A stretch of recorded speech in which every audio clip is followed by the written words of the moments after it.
Well, you know, I think they're probably the top 10 concerns that we find when we survey employers about private health insurance exchanges and what would concern them about being part of this new kind of benefit strategy.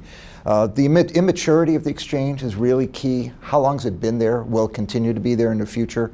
What's kind of stability over cost? You can't get multi-year contracts either from the plans or the exchange, so you don't know year to year whether your costs are going to be up. And if the costs go up, are you just going to exit the exchange? And that's another concern. What about exiting? What happens if you've gone from self-insured to fully insured and all of a sudden it doesn't work and it's too expensive? What kind of entanglements do you have? How difficult it is to get back? What kind of track record does the exchange have? What about its services, support for employees and things like that? Are employees ready to go online by themselves and select among multiple choices and multiple plans without having someone really help them through that?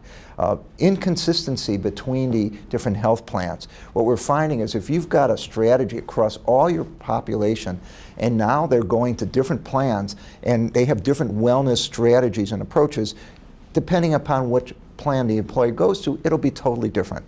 And you won't have that constant approach.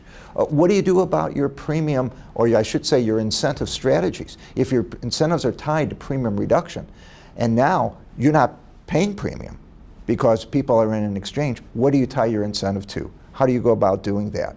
What about regulatory? The ACA didn't cover private exchanges at all, never even envisioned them. But as we see, perhaps in 5-10 years, 30, 40 million people being covered, the state insurance commissioners, the federal government are going to start looking to regulate exchanges. What impact is that going to have? The overall fees, the ACA fees, the state fees, everything could be going up if you get in an exchange in the future. And who knows what those costs are going to be. Being able to understand what kind of flexibility you're going to have.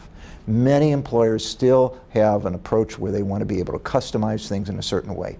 You've got to be able to say, no, I don't care, and I'm going to do it that way. I'm not going to worry about it anymore. Or you have to decide, yes, that's important to me. I don't want to do it. So those are the kind of things that employers are concerned about before they even talk about getting into a private